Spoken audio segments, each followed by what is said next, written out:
kick-started our conversation here on the Newspaper Review segment. Good morning again and welcome to one of Ghana's most sought-after morning show. This is the Good Morning Africa show on Pan-African Television.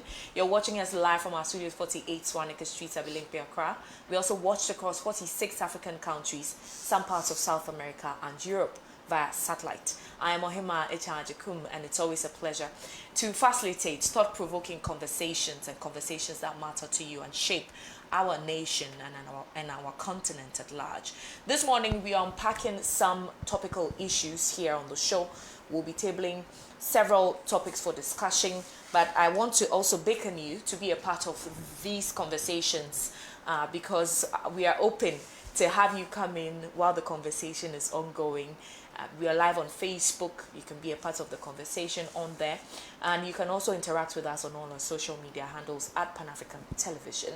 Good morning once again if you just joined. I've been joined by my Monday gurus. That's what I choose to call them.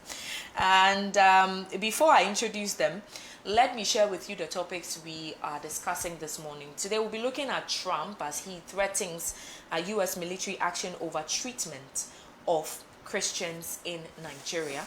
We'll also be taking a look at Mahama cancelling SML, which has become very controversial on our news portals for some time now. We'll also be taking a look at the scrapping of the Office of Special Prosecutor, according to Solomon Owusu, who is a communicator for the United Party, now so-called, right? No more the Movement for Change. And finally, we'll gloss over MPP flag bearer race as it thickens and candidates fire salvos at each other. Fortunately, we have an insider from one of the camps, and so he'll be giving us feed as to what's happening in his camp.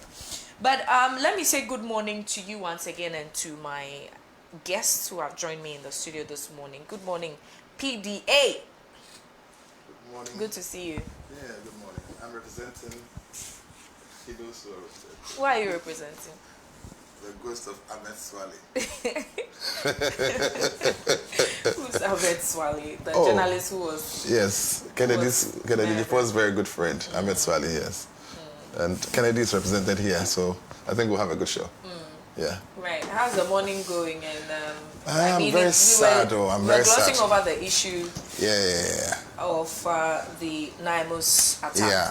Yeah. I personally hold a view that galamsey, corruption, money laundering, looting, especially land looting, should not have political coloration. And I'm indifferent to an NDC MP being involved, or an MPP MP being involved for the matter. I look forward to, if the reports we are getting are indeed true. I've seen some videos, but I think we need to go beyond the videos. If indeed the reports we're hearing are true, then the Speaker of Parliament today, not tomorrow, must act swiftly to show that he is indeed serious about saying that he's not going to shield any MP from galamsey-related issues and corruption as well.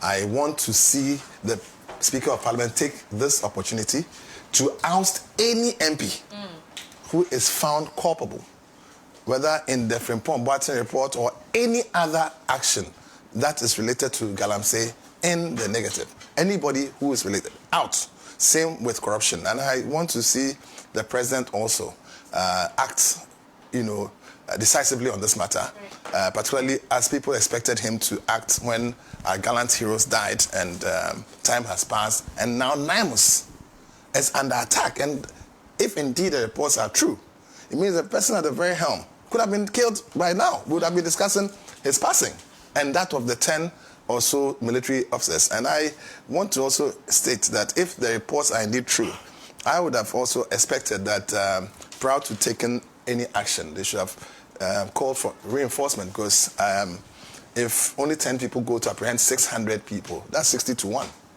I mean, even if you have arms, how many people can you, as it were, hold down?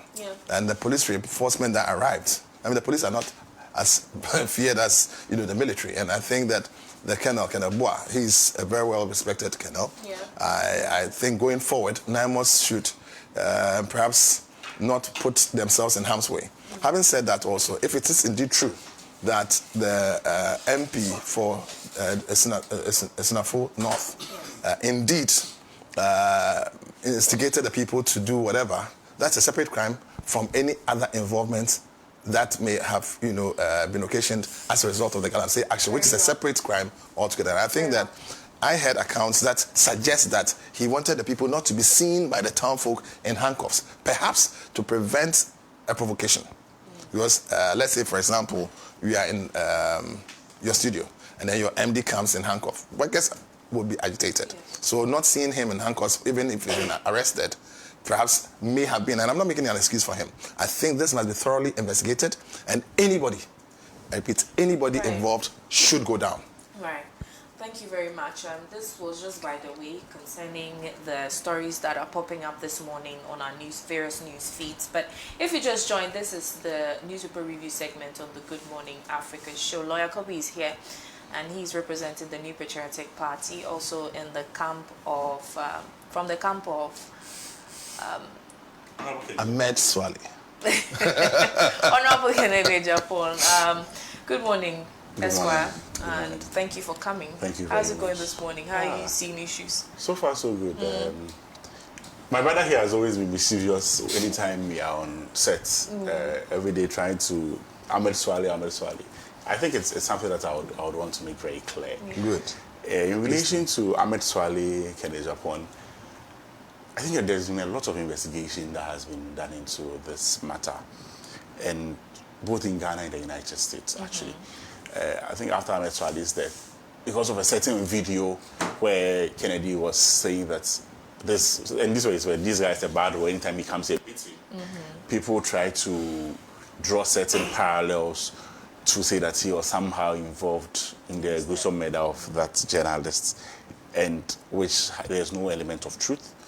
In fact, there's been a lot of investigations into the matter. The Ghana police, even under this government, when they came, did a lot of investigation, and they realized that there is no causal link between Honorable Kennedy Japan and the death of Ahmed Swale.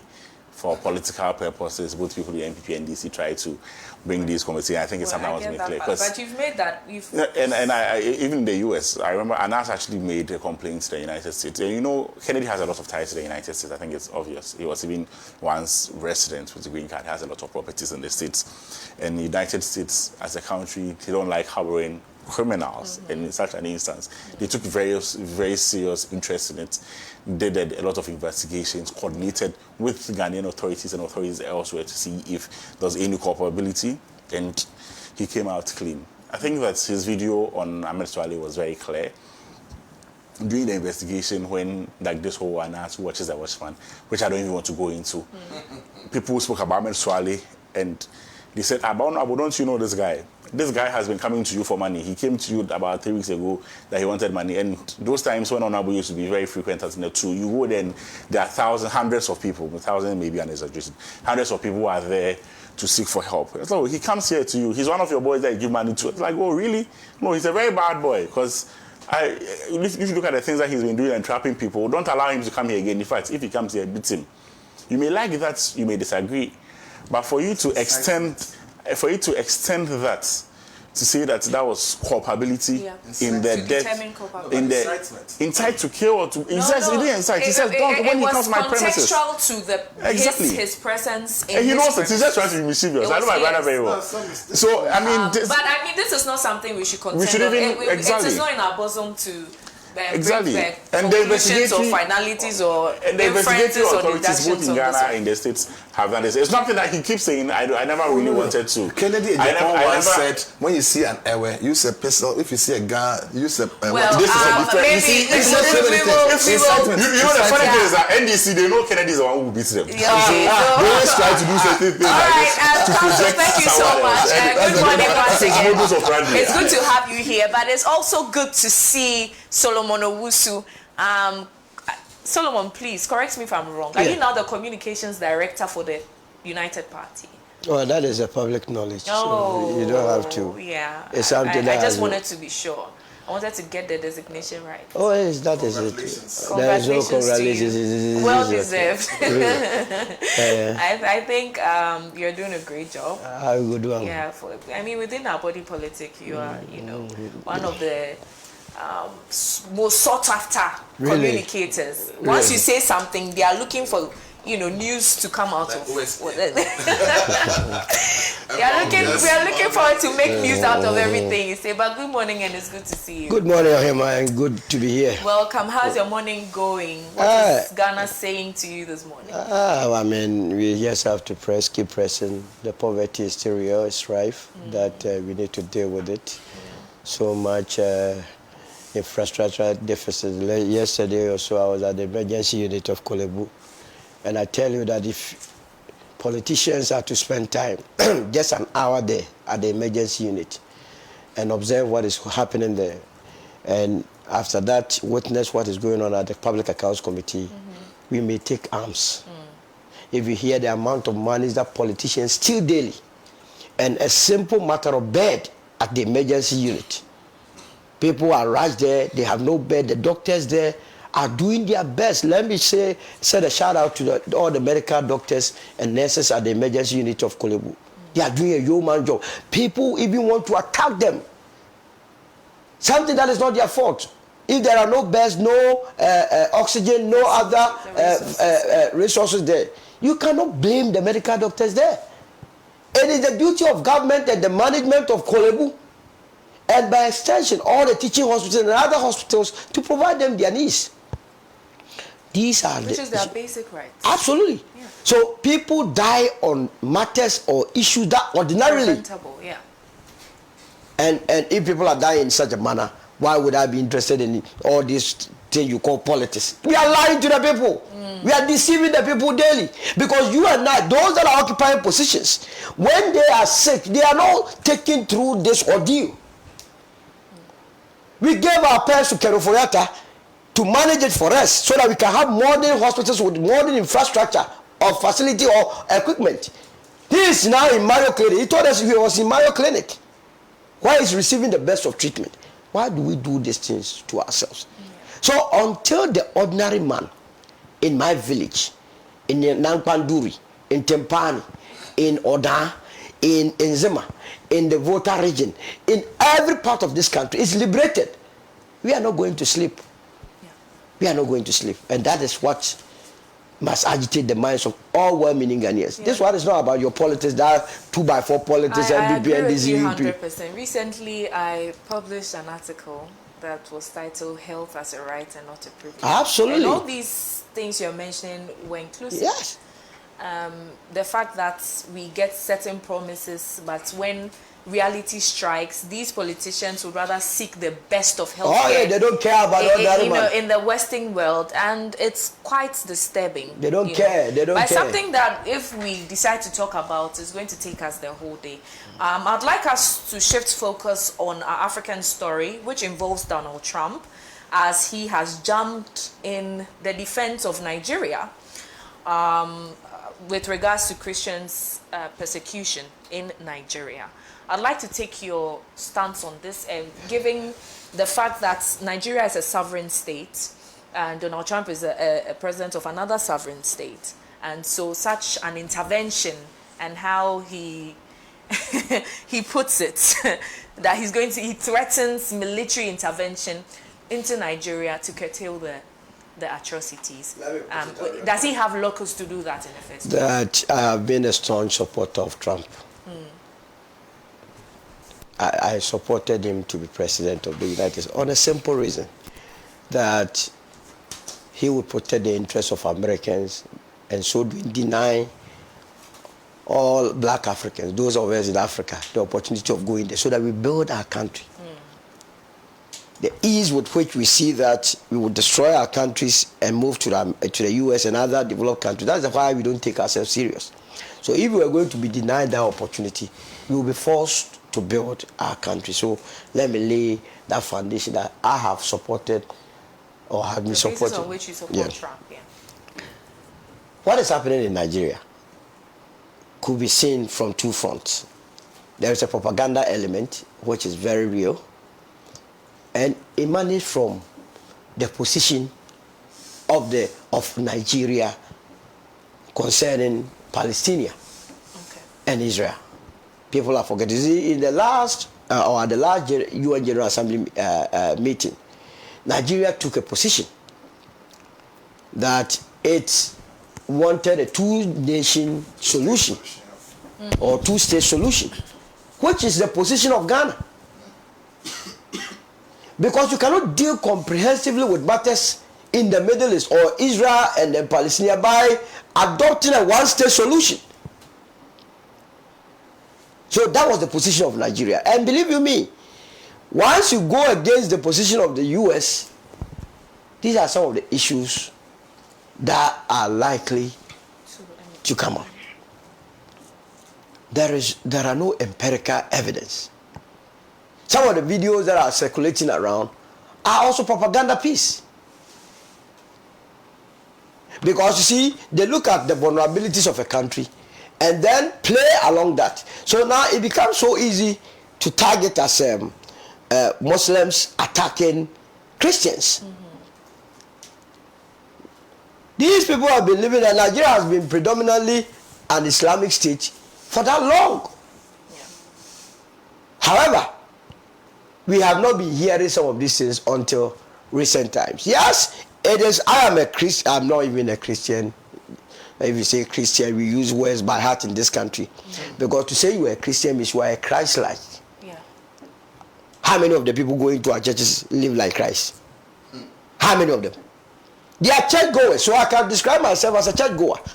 But you also agree that you're not a Christian, you're not Christ-like. Is that what you're saying? To live like Christ is not to lie one in your life. It's not to do things that are not expected of someone that behaves like Christ. And I'm saying that litmus test, none of the people on this earth. Hey! So we are only churchgoers. They must understand it. Okay. You understand? Once we are able to determine with basis, factual basis, that indeed Boko Haram are attacking Christians, then we move into the next realm of why would they attack the so-called Christians? Yes, people are being killed, no doubt about that. But believe you me, some of these killings are politically motivated. Some of the senators, they use that as their power, source of power. And the easy way out is to, as it were, brand it as Christian Muslims. I don't want us to go on that full tangent of segregating it as Christians and Muslims.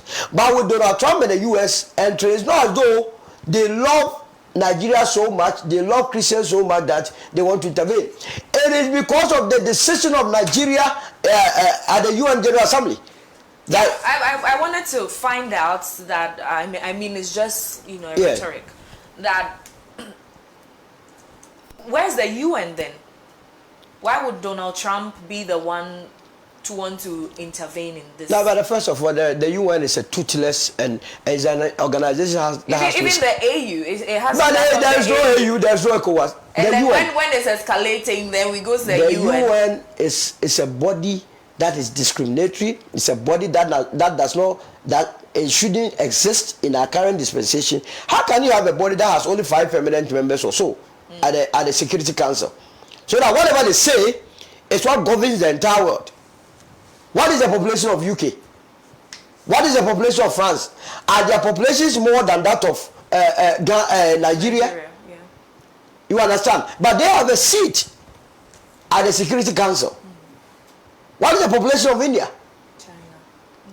You understand? And they veto. Whatever you say, all of us, 54 countries in Africa, can make their voice, make their positions known on matters. But it could be vetoed by a country like UK, a country like France, a country like Italy.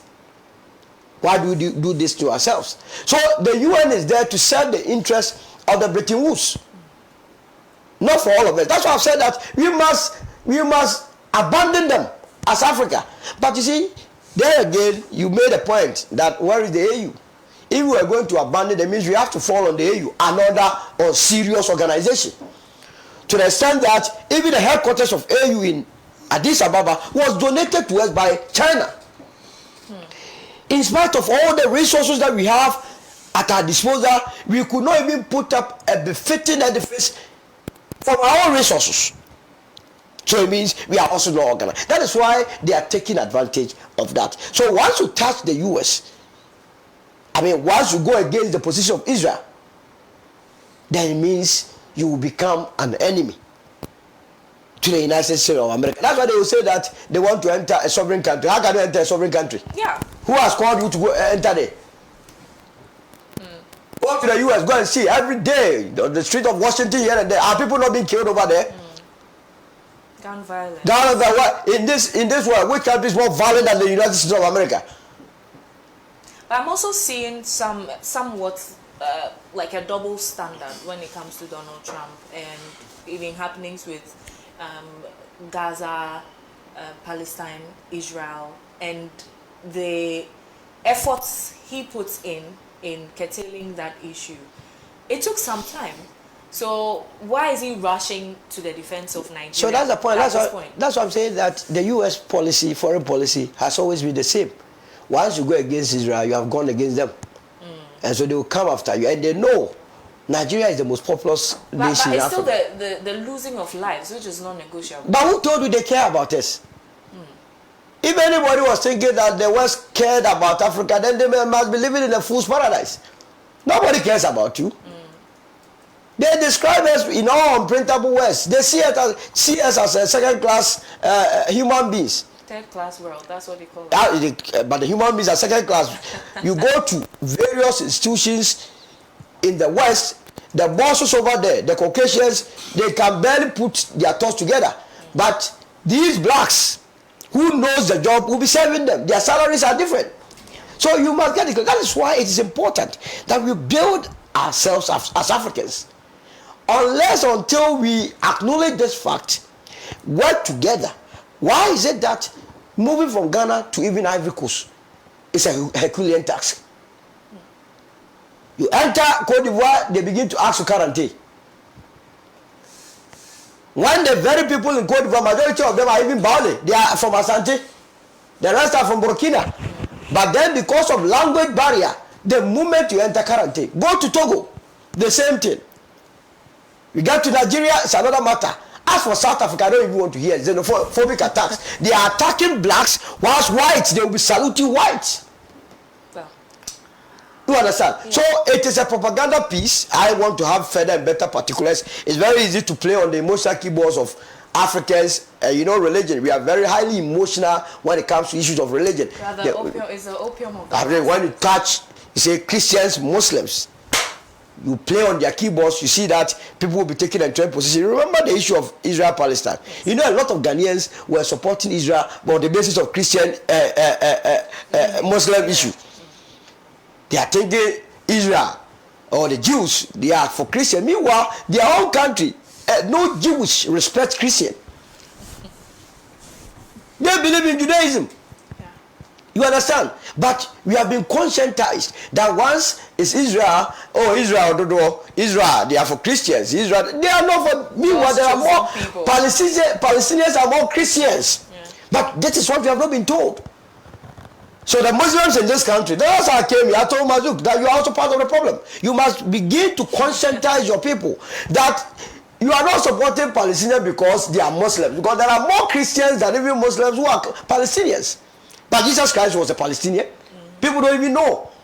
You understand? So on what basis would you say that you are supporting Israel? When Israel, they take bombs and bomb, they don't use Bible.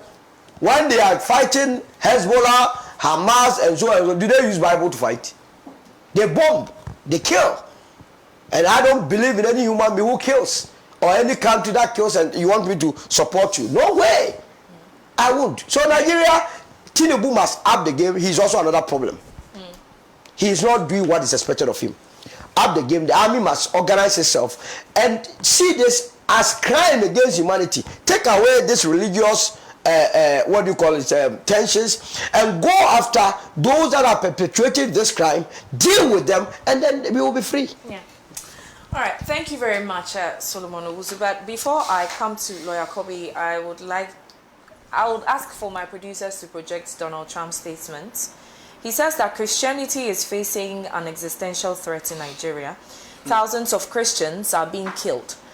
Radical Islamists are responsible for this mass slaughter. I am hereby making Nigeria a quote and unquote country of particular concern in caps. But that is the least of it. When Christians or any such group is slaughtered like is happening in Nigeria, 3,100 versus 4,476 worldwide, something must be done. Exclamation. I am asking Congressman Riley Moore, together with Chairman Tom Cole and the House Appropriations Committee, to immediately look into this matter and report back to me. The United States cannot stand by while such atrocities are happening in Nigeria and numerous other countries. We stand ready, willing and able to save our great Christian population around the world. Donald Trump, President of the United States of America. The Christian Palestinians that were killed, why did this come back? That's why I call it a double standard. Don't mind what is Lawyer Kobe, do you depart from this position? Thank you very much. How sovereignty and issues of international diplomacy interventions is actually something I'm quite interested in. I've heard a lot about Israel-Palestine. I have been to, I've actually been to Gaza even during this wartime. I've been to the West Bank, Syria, a lot of these countries for some specific work I was doing. So I have some kind of understanding there. I don't agree with all the things that have been said, but also because I don't want us to deviate from the topic, I want us to stay on what's happening in Nigeria. Unfortunately, Nigeria is divided along a lot of lines. I keep telling my friends, after every conversation with a Nigerian, especially if the person is comfortable with you, you may end up realizing the person's religion, the person's tribe. Right from the conversation, it really comes out because of certain historical issues that have flown through Nigeria. I think that by virtue of that, politicians and other interest groups also try to take advantage of such kind of conflict to deepen. As Sonny rightly said, sometimes these politicians, it may also be even divide and rule tactics. You may not be doing so well, but getting close to the election, you trump your religion so much that any other person who may even be providing better solutions to the problems of the people are not seen as competent enough, or they are seen as actually existential threats to the people. As human beings, I think that our first fidelity to our existence. After existence, we think that everything else can be sorted out. So if even during an electioneering period, you think someone can be a better leader, but they tell you this person will kill you and your people, you rather suffer and that the person will keep you alive. So it has been, and from Boko Haram, we even know how this whole Boko Haram issues affected Goodluck Jonathan in his bid to be president for the second time. So there are a lot of these issues, and to be very honest, some also stem from, deep religious divide. And I think that it would be wrong for anyone to say that there is no concern when it comes to how religion has divided Nigeria and has also led to a lot of violence. I think that is something of much concern.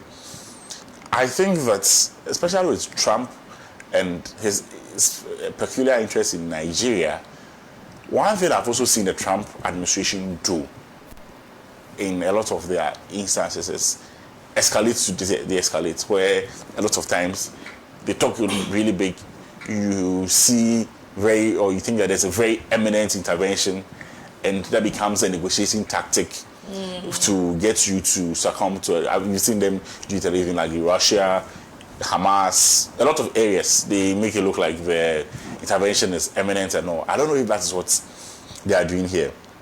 But I think that it's clear. Nigeria is sovereign.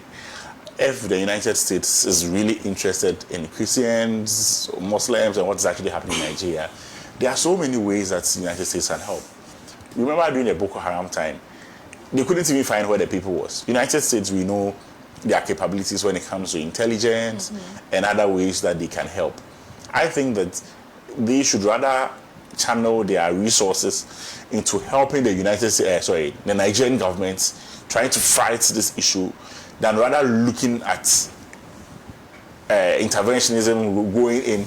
Because if you go to Nigeria right from the beginning, how do you even know the difference between who are Christians, who are Muslims, and where they are even located, and what are even the, I mean, where they are located geographically, it may be a bit possible because of, certain areas are more dominant. But even in those places, it may not be 100%. So there's a lot that goes through that. I don't think that we should look at U.S. interventionism. I think that if the U.S. is really interested and their interest is to help Nigeria, the best way is to partner with governments, help them with the necessary resources in order to fight this.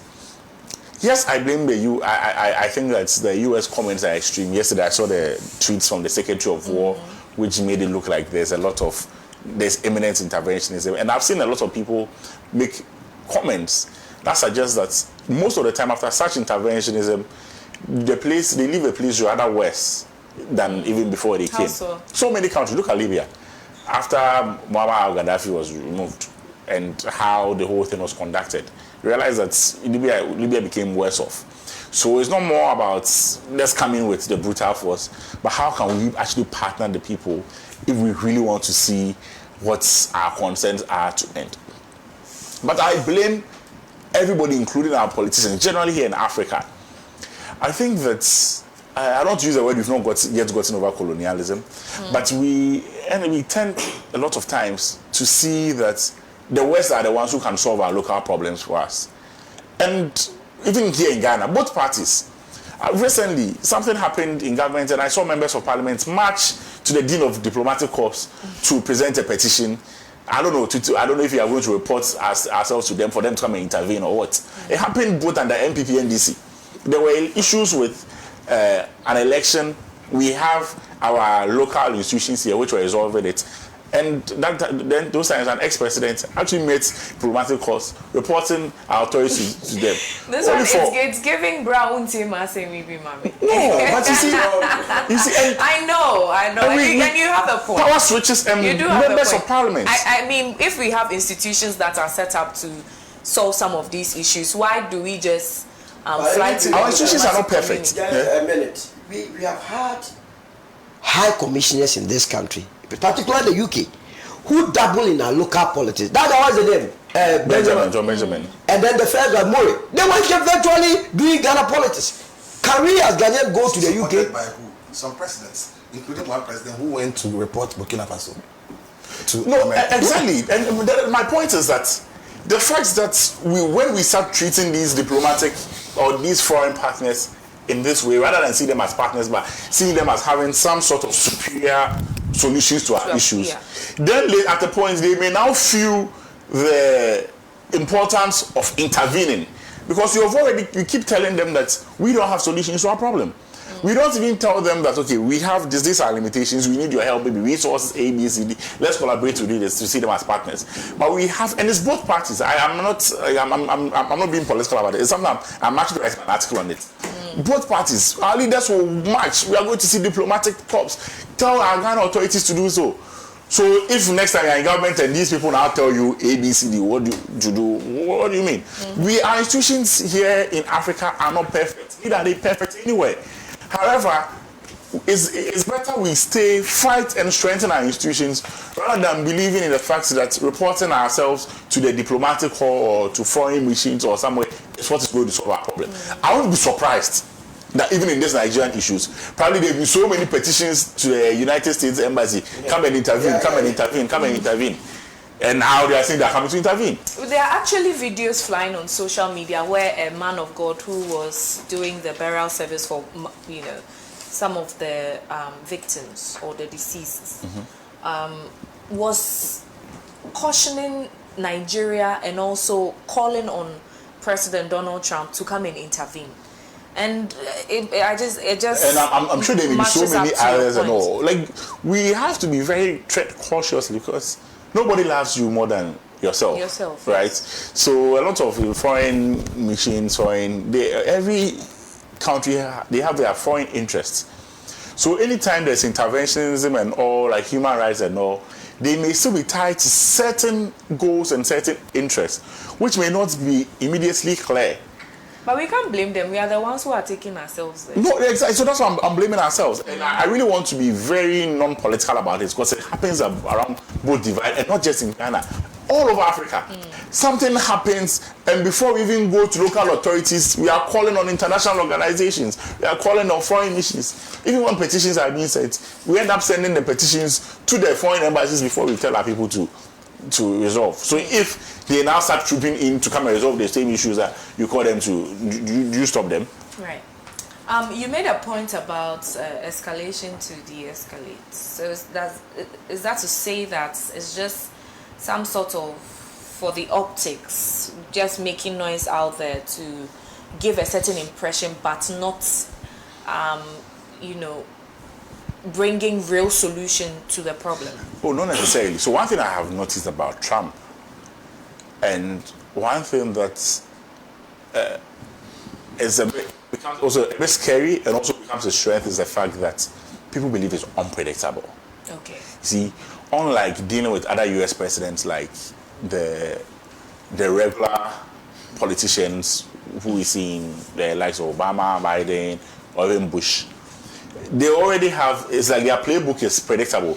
They'll start with sanctions. Okay. From sanctions, they'll try, maybe they'll negotiate, they'll start with sanctions. They'll escalate based on a certain protocol. Okay. So people who are always dealing with them know also how to counter this, because they know what is coming next.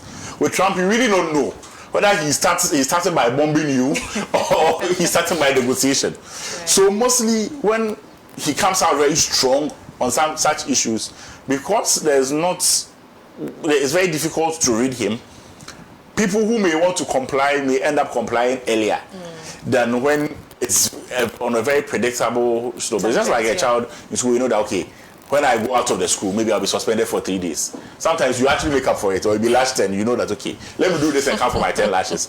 But if you're not too sure what will happen, and it can rise, it can be from an outright sack or deboardization, you may be a bit careful. So I'm not using this in any way to defend Trump or his action. But I'm just saying that I've also seen where in other instances, and this is my observation, where he seems to look or do more of, he makes the issue, he outblows the issue, it looks very big, then people are able to come down and they're able to find a solution. Right. So I mean, this is just one of the angles that I also want us to look at things from. Okay. Thank you very much, Counsel. PDA, your bite on this one. Well, let me start on a humorous note of my friend, who may not be a friend of Radio Gold. You're wondering what's going to happen next. That's one of their sick tunes, and it scared the MPP in those days, and I'm sure I can understand him when he's scared about people not being predictable. But he's right. With Trump, you can never be too sure. And I think that those who go to Trump to either report their neighbors, like Akufo-Addo did recently against Burkina Faso, it was very uncalled for. And even Nigeria. Biden. No, I said to the U.S. Oh, did I mention Trump? Oh, I'm sorry, to the U.S. Yeah. I mean, it's the same thing. I mean, he went to report his neighbors to the U.S., seeing the U.S. as big brother, almighty and all-powerful, all-knowing, and so on. Meanwhile, he had ECOWAS. So any wonder that these people have left ECOWAS, and assuming he was president, what could he have done about it? So if there's a new president who's trying to, as it were, harness, the energies of these Sahel countries, these 3 Sahel countries, and bring them back into the fold, or at least have some relationship with them, that is welcome news. We are talking about insurgents. We are talking about Muslim insurgents. And the same thing happening along the borders of these 3 countries, for which reason they left, partly because France was deemed incapable of dealing with the thing. And Burkina went to get the Russians. Unfortunately, the Russians were, as it were, using their gold to kind of pay themselves. And that's what Akufo-Addo went to report about. But now to Nigeria. Nigeria on its own, of what its own free volition, went to America to request for support in fighting the Islamic militants militants before this threat. I don't know whether to call it a threat, but since it's been reported as a threat, let's use the word threat. What did Nigeria go to seek really? Nigeria has been fighting these Boko Haram and other insurgents, and it's not just Boko Haram. There are all manner of groups in these places who are doing all sorts of things, and some are just economic terrorists, some are Islamic terrorists, but even then the Islamists will tell you that Islam does not subscribe to the kind of modus operandi of these groups, and so they're just using the name of Islam in vain. We saw ISIS, the same kind of thing. That is not what Islam preaches. Now, recently I saw a video of something that the Burkinabe president had done, Traoré, releasing 2 million snakes into the desert. And 2 million? Yes. Is it not a fake video? No, I said I saw a video. I said I saw a video. Okay. I didn't say whether it was AI or not. I don't know that for a fact. I'm saying I saw a video, I saw it and I thought it was interesting. Now, assuming that, without admitting that it's AI generated, and the kinds of things that they said was they had chips on them and were supposed to help replenish the earth and all that, I wasn't even looking at it from that direction. If you have Islamic terrorists taking a certain portion of your land and you want to create a buffer, what wonderful ammunition to deploy, because they will have to contend with these wild snakes before they come closer to humanity. So that was his weapon? No, I'm just saying that that was my thinking. That the idea behind that video, whether it's real or fake, is that he was using it to replenish the earth, and that these snakes were supposed to go after the rodents who were eating the suckers and not allowing crops to grow, and therefore the rain not to fall. And in that video there was some narrative that suggested that there had been some improvement. At least we're hearing in the real news, this and that. Indeed, there's a lot of good news in Burkina as far as their agriculture is concerned, and as far as their water supply, etc., is concerned, relative to Ghana, and we've been importing a lot more from there. So there's something that kind of parallels a possible truth. But I don't know that as a fact. But I'm saying that I looked at that video and I thought rather about the militarization of, those snakes against the terrorists. Now, granted. Now, Ghana, within this context of this Nigeria call, we may not be in the same situation necessarily, but we have threats along our northern borders.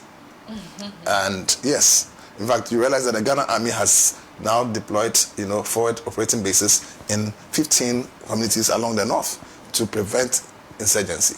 Yeah. But indeed, we know that insurgents have been coming in and going. In fact, Burkinabes, and even yesterday, Saturday, the so-called Galamsees that were arrested, there were some Burkinabes involved.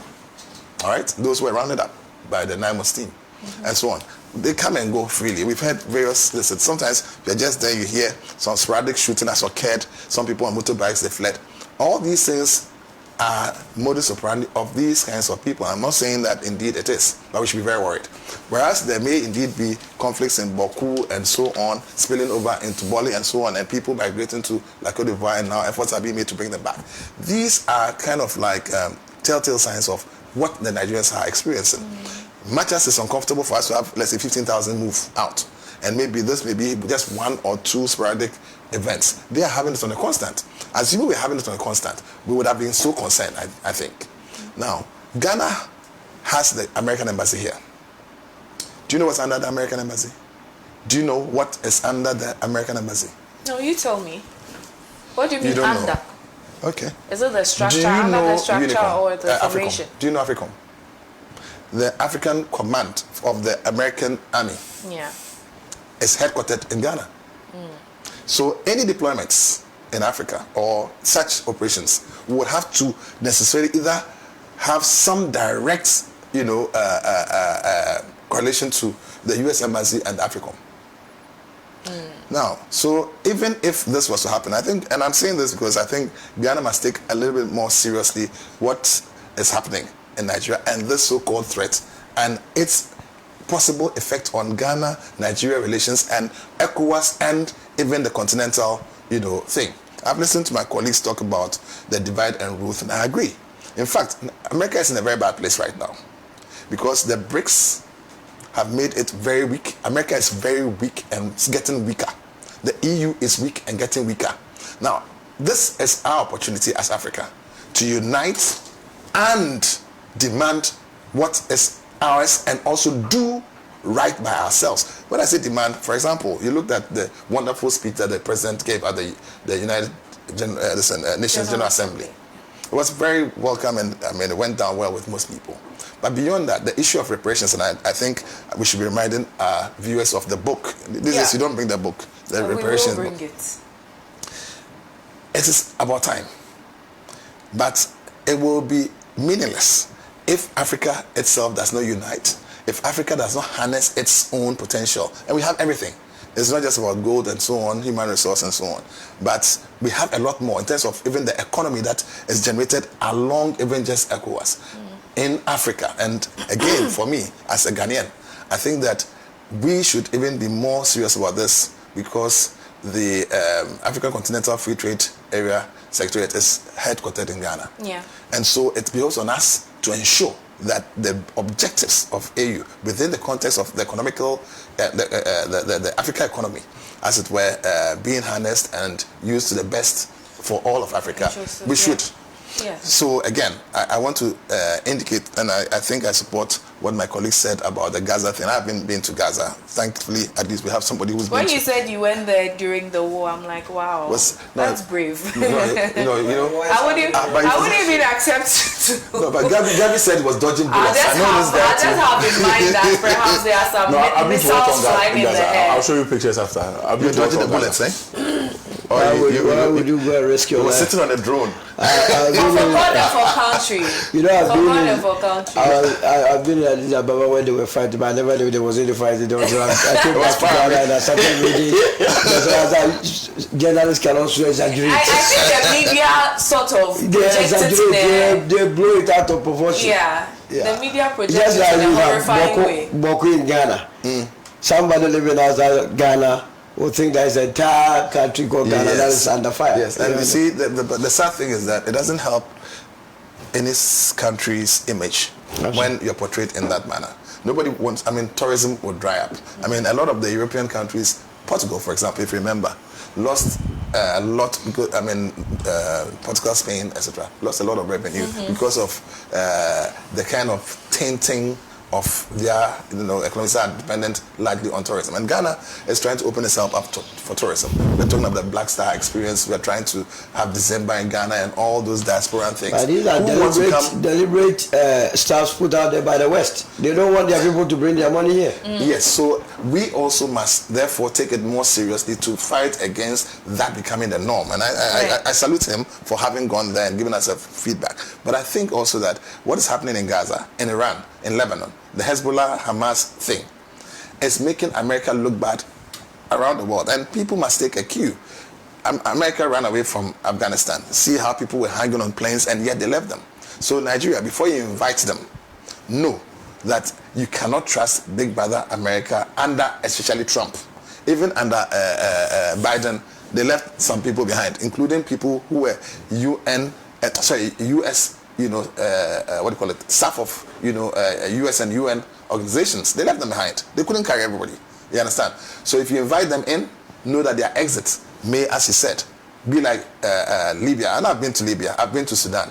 And I know what they were under Muammar Gaddafi and under, these people were tainted as dictators. But this is not the Sudan you want to be. This is not the Libya you want to be. At least that is not what I went to see.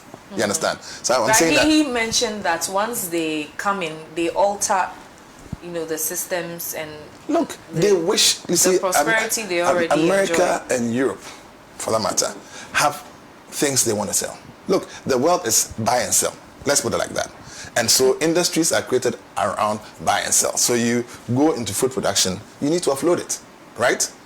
You have about 54 countries in Africa with millions of mouths. So why would you have China, for example? Anytime we talk about Galamsey and people destroying our forests, destroying our lands and so on, I always see it as espionage, personally. I see it as espionage because in the same vein, you are hearing of China producing cocoa.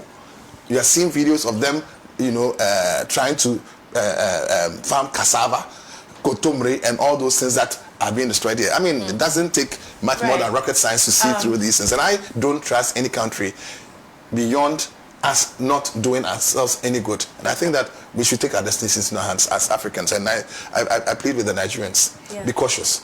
Yeah. All right. Thank you very much to my panelists this morning. It's very engaging as usual. And you can be a part of the conversation by sending your WhatsApp message to the number displayed on the screen. Or you can join us live on Facebook and be a part of the conversation. But I've got interesting messages coming through. This one's coming from Takrade. He says, I am Joe Abbas. Please, I'm watching you because of UP Man. I love this man. Please come to NBC. So look, there's an invitation to you to www.unitedpartyghana.com. So where from the plus? That plus. The plus is to tell you that now we are is it part of the name? No, it's the acronym. So it's not UPP? No, it's not UPP. So why the plus? You are confusing us. Who is confusing you? We that brought it are not confused. How can you confuse? You are communicating with us. No, listen, I will not sit here for you. Today. So it's a head or part of your party. Hejo. Is it part of your party? It's not Hejo. It's all part of the party. So let's give you the opportunity to clarify. Just no, there is nothing to clarify. It's a united party. Yes, but what they say, the plus is to tell people that in those days, the UP was not collaborating with the CPP. Okay. You understand? Now we are ready. We are open out. We accept all political shades of opinion. Of course. Now, but most of us came from the NPP. Yes. No, I'm saying, are you welcoming them now? Of they should join you now. Kobe. If he wants to, why not? But Kobe's father is Ashanti Ranger Chairman. Oh man, you don't know, breaking news. No, but he knows he's a I'm even surprised he's still with the MPP. Okay, that's another story for another day. Let's move on. Generally, they are all going back to UP. Okay, so generally, they are all coming back to but UP. they are loving them. What? Like the point is that Benghazi, it's also good if it's in the MPP. He has his political philosophy. All of us believe in the original MPP. But my father was NDC, so I get it. Yeah, I mean, okay. So we can. This is another conversation for another day. But then, from Pablabi of Pokwasi Benghazi says the fight against Galamsey activity shouldn't be left alone for the government because those doing Galamsey are many, and for that matter, it needs more hands to fight against Galamsey men. We all know that some foreigners like Chinese, Somalians, the Burkinabés are also into Galamsey in Ghana. So we need more security men and community watchmen. To crack down these Galamsey boys. All right. Let me take this last one. Says, good morning, Ohima. I think Mr. Trump is hypocritically confused. If he can't stop one man, Netanyahu, from the genocides and atrocities against the Palestinians, over thousands have been killed already and hundreds are being killed every day. If he is that concerned and honest, why not send his military to Palestine instead of Nigeria? Ukraine would Trump.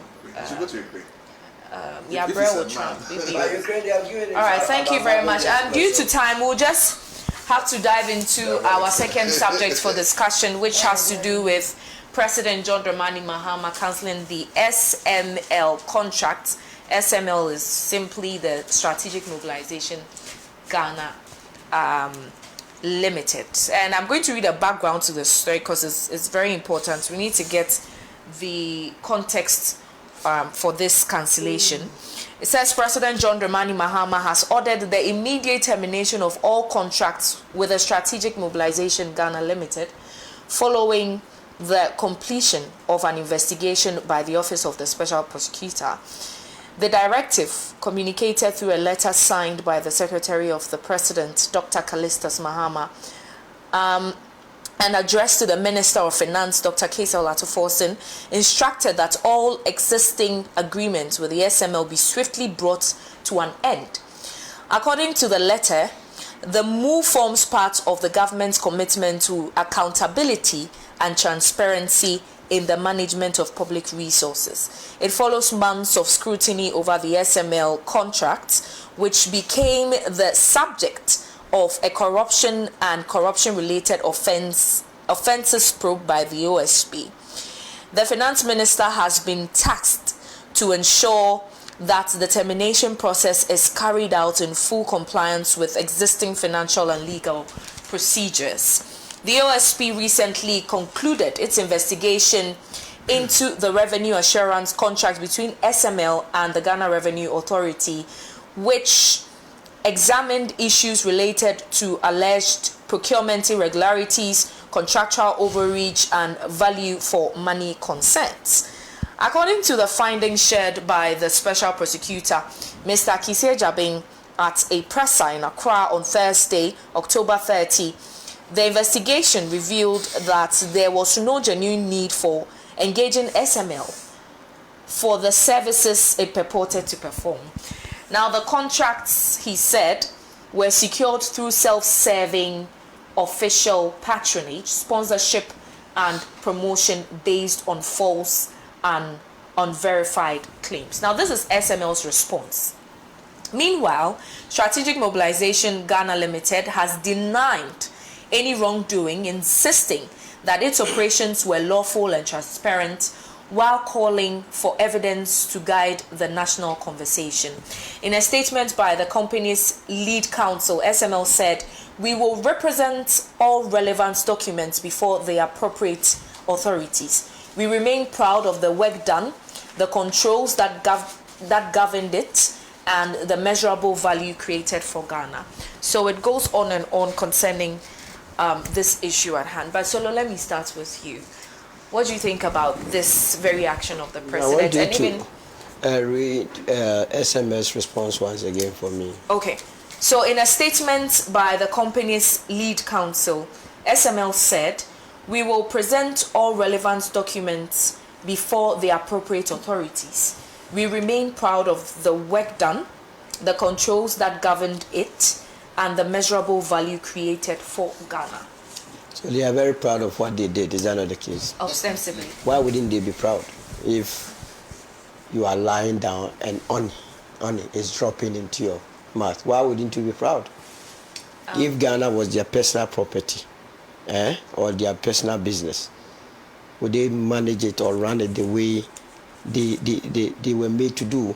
First of all, the basis of this whole investigation starts from the Fourth Estate. And let me, as it were, pat the back of Manasseh Azuri and his Fourth Estate. They did a yeoman's job. I think 2 days ago, I watched his documentary once again to certify myself as to whether there were gaps in between. And I was left in no doubt that by now those making noise should have been rounded up. Should have been rounded up. Look, Christian Soti. I don't know whether he's still the managing director of SML. But Christian, he's still the managing director. Yeah. He was posed two fundamental questions by the interviewer, Manasseh Azuri, that the stated objective of SML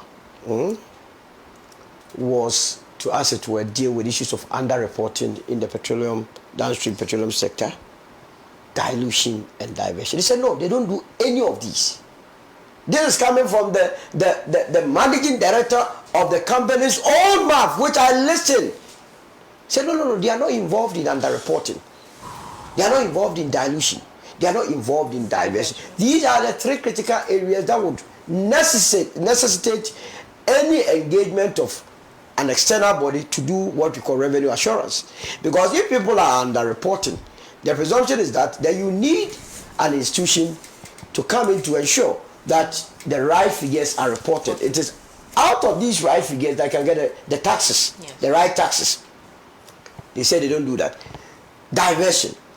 People would come in, create the impression that these products are for exports. You know, we do business with Burkina and so on and so on. So they are not subject to tax or taxation. They would do the way bill and create the impression that they are going to Burkina, Mali, Niger, only to divert it to the local market and sell it. And that would lead the nation to what? Lose a lot of revenues.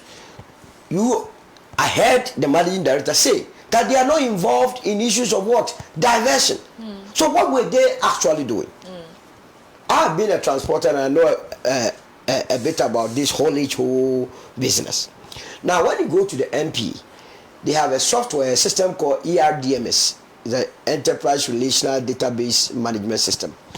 That system captures every player within the petroleum sector. BDCs are those that the bulk distributor. They bring the crude. Then you come down to OMCs, that's the oil marketing companies. Yeah.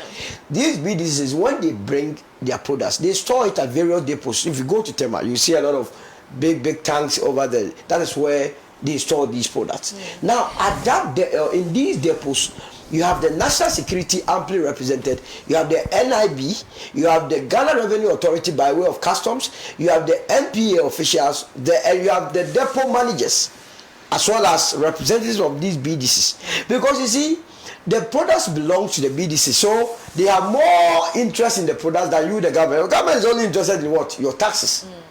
You understand? When you check what SML claims to be doing, theirs is that they have positioned their what do you call gauges or whatever, meters at the depots. At the depots, I've already told you that the MPA and the Customs Division, they have their meters there measuring whatever is coming out, which reflects in the system. That's a ERMDS. So Custom is in the know, NPA is also in the know. Right. Now, taxation or taxes are not collected at the depot point. So even if you take the measurement there, you haven't done anything. You and I pay the taxes at the pump. That's OMCs, the filling stations. At the point of discharge, when we buy, that is where we pay the taxes. It's interesting that SML openly admits that they don't have any metering at the filling stations. You understand? And I heard one of their representatives say that even the metering that they use between theirs and that of customs own measures accurately than theirs. So it means it is customs figures that are used for purposes of calculating taxes. Now, having said all these things, on what basis would anybody say that they are going for another entity or institution to come and do the very business or job that NPA is doing perfectly with what? Customs. NPA system, the ERMDS that I'm talking about, is also linked to ICOMS. ICOMS is the tax platform for customs. Okay, but you mentioned 3 thematic areas that underreported, dilution, diversity. They said they don't do any of it. Right. In fact, after the interview, they quickly went and took it off from their website. You understand? When Christian Soti was asked that Daily Graphic had published in 2020 that SMS saved this country 3 billion, he says it's not true. He has no clue about it. He doesn't even know what is happening with their website. He has no nothing. Does it not strike you or surprise you that they? Who do you mean by they? Kenneth Ofori-Atta and his people. That is why he has run away from this country. This whole deal was cooked by him. Because if you listen critically to Soti, it means he was something that does it not even surprise you. That Christian Soti, that became the SML boss, was the technical advisor to the commissioner of GRA. Now, SML was established on the 14th of February 2017. Vows Day. They established this. Now, if you go and look at the stated objective or object of the company, they were into trading of timber and so on and so forth, with some small aspect of being an audit firm. That was the principal objective. Of the company. Right. Now, this company had not shown anywhere, be it profile, be it biography, or anywhere, that they are undertaking the very contract that they were given in the past. So how did the Public Procurement Authority source this contract? Mind you, they got this contract through sourcing. And the Public Procurement Act, Access 3, is so clear that before you are given a source contract, it means you are the only company that has the technical ability to perform this task. What shows that this company had a technical advantage over others. In any case, those that are managing SML, most of them were working with GRA before they left there to go and work with SML. It's a daylight robbery, and the president is spot on. It must not end just at cancelling this contract. Individuals involved must explain to the nation. But don't you think whatever objective the SML was set to meet, yes, don't you think, even if they are not meeting it based on yes, your submission, don't you think that it should still be maintained and the right thing should be done? Perhaps there should be an overhaul or whatever it is for them to stay in that system. Whatever they are doing is already been done by Customs and MP. Right. So why do you need them? Right. Whatever they are doing, it's a duplication of efforts, and even this is just there to milk the state. So the job of reporting for under. That is why I took you through the process. That when products come, products are imported to this country by the BDCs. It is sent to depots. If you go to Tama, all these depots are there. At the depot level, we have the National Security, we have the Ghana Revenue Authority, we have the MPA, we have the NIB, we have the owners of the product itself, and we have the depot man, because the depot also belongs to a company. And no depot worth a salt wants its depot to be noted for pilfering and so on and so forth. Okay. And nobody will bring his or her product to your depot. Okay. Because they will charge you a fee for bringing your products there. You understand? So essentially, the SML is very not relevant in the chain it shouldn't have even crossed our mind that we would establish a company called SML. But like I said, that's why I started. I made you to read their response. Okay. And they said they are very proud of what they have done. Of course, if I were them, I would be very proud. Please wrap up. You understand? So and it is not there alone. Just go and check Kearney JVG. It's also modeled around the same template. You go to the telecom sector, Kearney JVG, they said they are doing revenue assurance. When was the last time they reported to you how much they have saved this country? Because the very job that they are doing, NCA is supposed to do it. But here we create money for cronies. Like they said, it's all patronage. Yeah. Familiar with patronage. Without that, there wouldn't have been this contract in the first place. Yeah. Were you referring to the what the OSP perceives the creation of? Yes, I mean, but even with this OSP thing, my whole serving official patronage, sponsorship and promotion based on false and unverified. My opinion about SML is deducted from the very documentary foretested date when relevant officials of SML were interviewed. They were asked specific questions and their answers gave them out clearly. If you ask a managing director about how much you are charging for your service and he's unable to tell you, if you ask them about their statement of deputy that is captured at their website and he tells you that no, we don't do any of this, if he's shown a graphic publication that they have saved the country 3 billion in 2020 and he tells you no, that is not the case, what else do you need? You don't need any further investigation. Right. Let me come to you, PDA, on your take on this one. I see Council is still putting his thoughts together. But before PDA comes in, we will take a quick commercial break. We return and intensify the conversations to stay.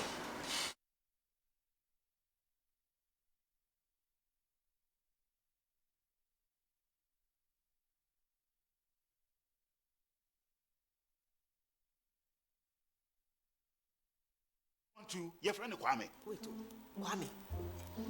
As in the same Kwame again? Yes, Mommy. I'm the second coming. Into all this tension just to reintroduce that broke boy from Kaswa. Why would you deceive the family like this again?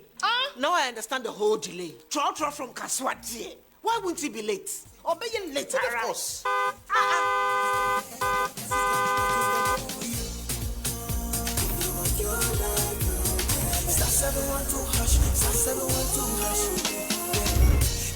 The luckiest, go be from Georgia be luckiest, from not the cause she be luckiest.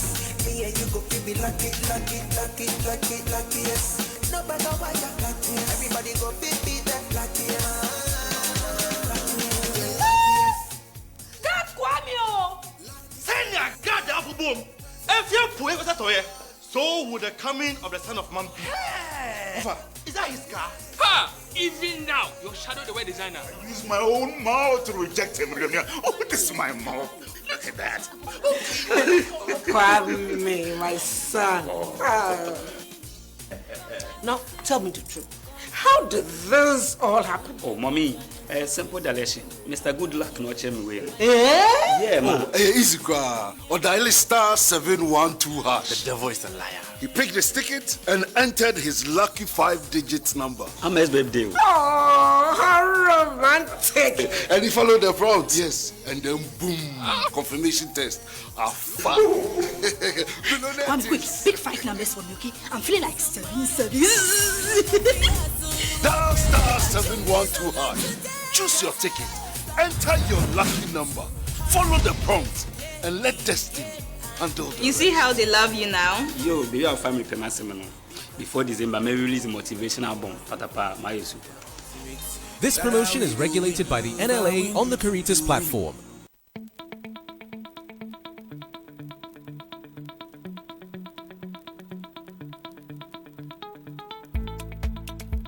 Hey, what is wrong with my car? Could it possibly be from the fuel I just purchased? That's something. Bro, what's wrong with your car? Do you have issues about the quality of fuel you bought? Do you suspect you didn't get the right amount of fuel? Or did you experience bad customer service at the filling station? Don't stress. The National Petroleum Authority is here to assist you. If you experience any of these at the filling station, you have up to 48 hours to report it. Reach out to our call center on 0302 550 380. Or feel free to walk into our office located at Jolu off the N1 highway or any of our regional offices to make a complaint or inquiry. NPA, where customer care meets excellence.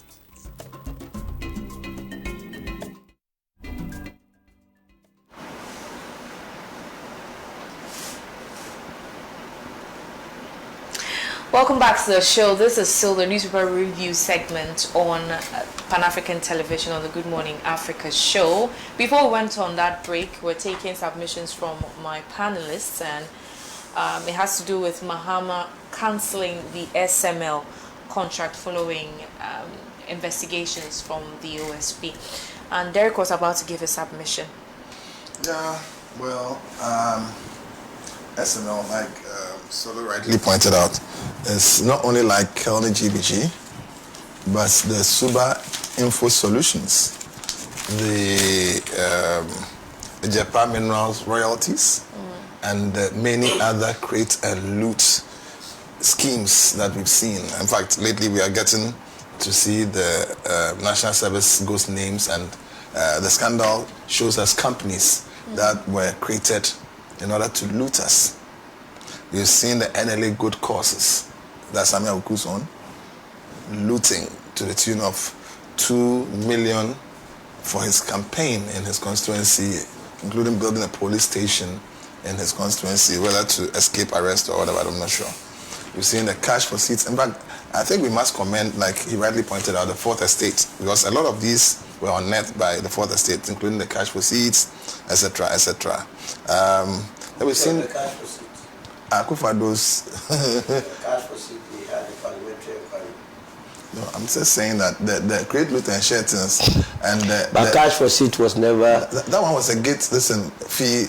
No, it was established that nobody took anybody's money. But Ken, your boss, he was confident, and he said that he actually was made to pay some dollars. I recall. No. Maybe cash proceeds was there was a public inquiry, parliamentary inquiry. The conclusion was that nobody took it. Charlie, and you were satisfied. You were satisfied with. But what can I say? If the parliament is saying that, I think the committee was chaired by Fuseni. Let me ask you a question. Wait. Look, Ken Ofriata, when he was brought before Parliament, yes, we all saw it on television. The outcome, were you satisfied? Go on with your. Thank you very much. We've seen the PPA boss himself doing things and establishing a company. And you see, NPP people, they have a sense of humor. The kind of names they give to their companies when they want to milk us, the dates they set to milk us. I mean, sometimes, I mean, it's just mind-boggling. Like, some people were dashed land on Boxing Day, J.H. Mensah and others. Boxing Day. Can you imagine? You understand? The humor behind the thefts and all that. Is, you see, the PDS, that thing seems to be coming out of it. No arrest so far. Gabby's walking free. The hairdresser, or the Baba and others are all still walking free. Capital. Today I'm seeing more. 94 million fraud case in Dubai. Please, what is going on? I think that short of cancelling contracts, Ghanaians want to see some action. And so we commend the president for one cancelling, and there must be more cancellations. But what does the 94 million fraud case have to do with government? I'm saying that. No, you don't get it. I'm saying that we are being milked. Oh, you want less? Okay. No. I just wanted to understand. The correlation. This is in relation to Kevin Oche's arrest. Like this is a private individual, so yes, it's a genuine concern. You see where he's. No, but it's a private individual, so it's a genuine concern. Do you know Taku Wazu? I don't know who that is. Do you know Taku Wazu? But I just asked a simple question. Do you know? Just a simple question. I think it's valid. Minadoro. Do you know Minadoro? Who is that? Do you know Imperial Wealth? Who are these people? Do you know Tactus? Do you know Costari? Do you know Wind Chase? But how can you know when you are? We don't know yet. You think you're messing with what is the relation of those companies? What is the relation? You are campaigning the relation of those companies to become president through your flag bearership campaign. You don't know. There's just a lot of that has been used to milk us. It's just a lot of. I can give you the list. There's just a lot of mischief. I don't know. With a lot of energy ministry. No. Answer this. 94 million fraud. I think he has departed from that. No. 750. We have to be clear. If you like to us that 94 million fraud had to do with government and has nothing to do with government, tell us. Please. You're talking about 94 million fraud. I called you out. I don't think he intended to say he had anything to do with that. But this is a private individual charges. What was his intention? Lawsuits that he. What was his intention? Let's say categorically that this man has defrauded the state. Did you hear me say that? No, you're talking about every day. We are waking up to news on the front pages of things. Look, you see the CID boss here, you see the Yoko boss here and all that. Assuming that these people, the energies that they should be channeling into chasing his boss over the What are you talking about? You just throwing words about. No. Explain this. I called you out. You are talking about. We have a stand. I called you out. No, but I want to. Your boss, Ken. You see, a while ago, we were talking about value for money. We're talking about. So why? Did you have evidence to the fact that? Relax. He has had a contract which had no value for money. Relax. You are working with him, so you can. No, you are making. Please make your point. Please allow him to make his points. I'll give you time for rebuttal. We are told by who? We are told. By who? Oh, please. No. Council report. Gabby, on whose authority was he calling for property to tell you? If he was a nobody. That was my boss. First of all. But you are MVP. As for the fact I'm MVP means that was my vote. Look, the Dakar Institute, which Gabby owned. The workers from there, who is your communication director today? Do you know what position is holding? The one before him, the same, BNI, etc. This man, relax. No. The cancellation of it. You made a compelling argument. I said that there are a lot more contracts that should be cancelled and looked into. Right. Because all these monies, when you aggregate them, this man alone, one man, 751 million. No, you are pinpointing to just one man. Okay. All right. Council, please come here with your submission. So listen to him.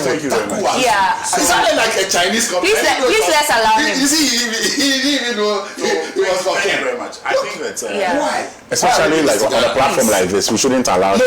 We shouldn't allow him to be. First of all, let me make my point, please. No, you wanted to make your point. No, I think it was relative to what you represent. Let me make my point, please. Let me make my point. Because of course, when you are here trying to mislead people, when you are here trying to mislead people, and that is your modus operandi. My friends, please.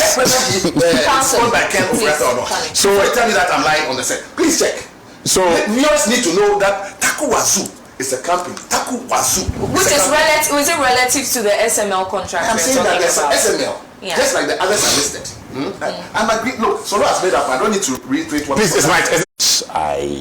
I think I'm in order, even though I will also tell them to move with caution, because these are, when contractual documents and for contracts, you have to scrutinize each document or each contract on a case-by-case basis.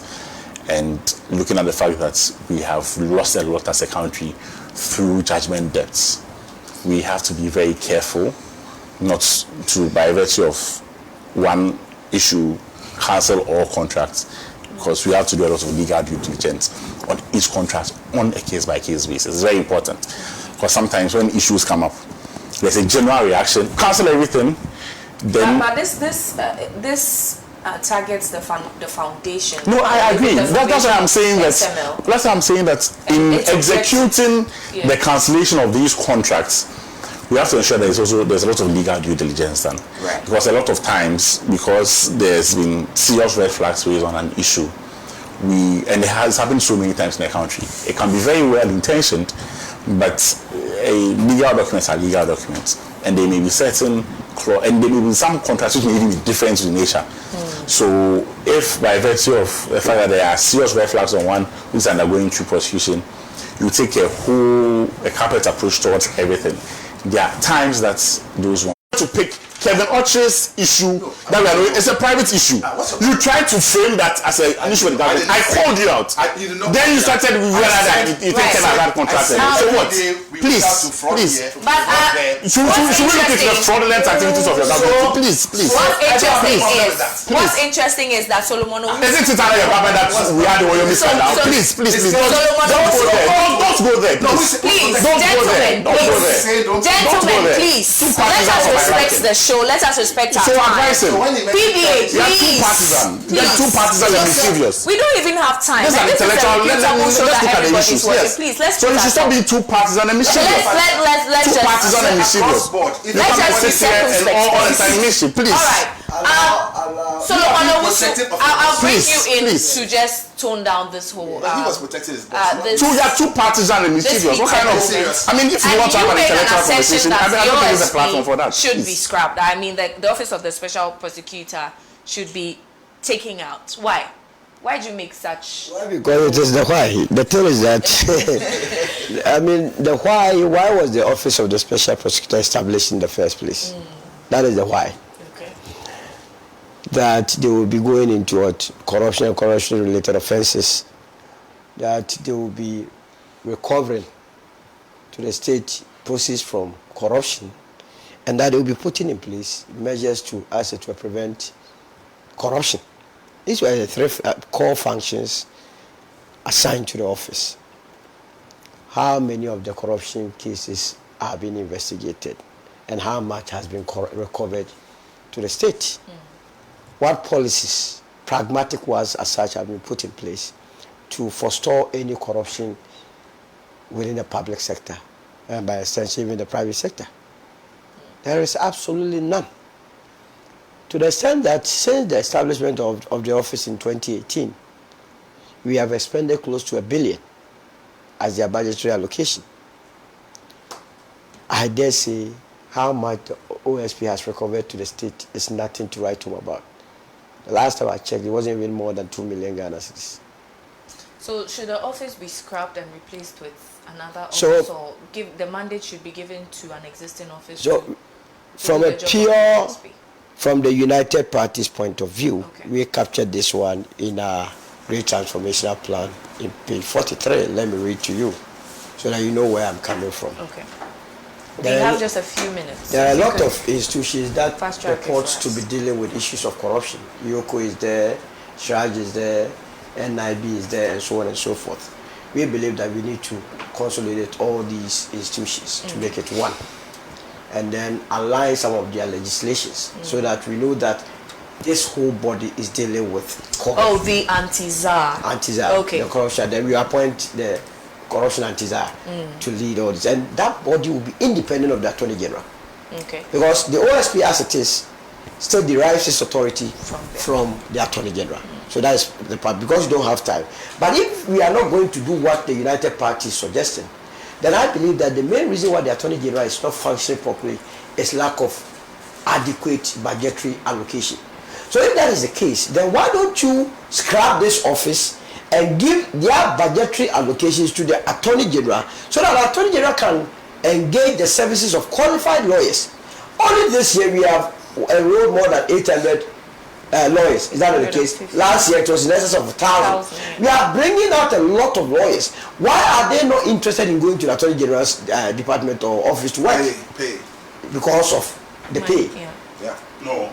Attorney General pays better than lots of law firms. No, but then they still believe that, when you are doing sharp. I think, and this is just from my perspective also, like from an insider. I think that a lot more people even want Attorney General, but they are not able to employ more. So it's second. But there's a lot of demand. Attorney General, especially for young lawyers. So then it makes my point so beautiful that the Attorney General is unable to take on more lawyers because of budgetary constraints. Yet we are giving more money to the office of the special prosecutor to do the very business Attorney General is also doing. So why don't you give the money to them so that they can engage the more lawyers that you are talking about to do the very prosecutions on behalf of the state. And for that matter, the OSP has powers to commence criminal prosecution on behalf of the government. So it has to be through like a sort of delegated authority. And at that time, government didn't have probably the numbers to even push through an entrenched provision also would have to go through a referendum. But I think now we have the opportunity in light of this Constitutional Review Committee. We really have to look at. I think that maybe as an independent officer or special prosecutor, to be very honest, since it started, you've seen that we've had two different leaders, and there's not much of a headway as to its effectiveness. We should rather look at restructuring the AG's office, maybe decoupling the Ministry of Justice from Attorney General, and making sure that it works, rather than duplicating these roles and having two duplicated roles, but both of them not giving you the effects. We rather consolidate our resources into the Attorney General, restructure it in such a way that it's going to work. There's one last part that I think that we should explore, using special counsels. The Attorney General already has that power. There are a lot of very big law firms who are independent and have a lot of credibility, and especially on issues which may be of political nature, the Attorney General, I think through their power, may be able to appoint some of these to look into issues dispassionately. For advisory role? Not for advisory, even for prosecution. That's my opinion. Some lawyers may disagree, but if you look at the Attorney General can actually delegate authority to somebody. In the US, they do that a lot. They have a lot of special, like this is Special Counsel Miller and other examples. In this country, the law firms are there. No, not all. All right, wrap up for us. Law firm in this country is 2 minutes for you is up. Right. PDA. Only United Party will have partisan law. PDA. Hey, you are not qualified. Truth. Please make your point. I think that much has been said, except that the office itself was set up, in my view, for mischief. Okay. The setting up of the office of the special prosecutor was to allow the president at that time, Akufo-Addo, to do two things. One, to, without question, get somebody who is perceived not to be NPP, to not look into people who are NPP, but people who are NDC. And therefore, the first appointment was very clear and targeted, including targeted at the then former president. Okay? Very clear. Number two is that, and I think that is now becoming more manifest now after the sacking of the first one, who called him the mother serpent of corruption after exposing the president himself. I think that having failed to prosecute the former president, now the second leg is now becoming obvious. That is to protect the establishment that appointed him. And I think that Mr. Kwesi Agyebeng, to all intents and purposes, is running the clock on us. Look, Ken Ofori-Atta has been out of this country. And I support the call of not just Swalu, but also Martin Pegu. We should give him clear timelines. If he's not able to deliver Ken's head on a platter, he should go home. Okay. You see, the first one was sacked, wasn't he? Yes. The second one can be sacked. In fact, I understand there's a petition for his removal. I haven't examined the contents, but I think that he should not be taken as for a right, and we should not allow him. Please. No, please, never mind. Whatever it is, he can. Let's iron it out. Okay, if then maybe it's practically impossible for him to operate. He had no other choice. So he resigned. He was sacked. He resigned. He was sacked by inference. Look, He said his life was under threat. Okay. He even said that he attributed the death of the former president to all of that. Look, you see, look, politics is not a straightforward road. You can be, look, somebody was told to have jumped rather than to be sacked in order to protect her, what do you call it, reputation. Her emoluments.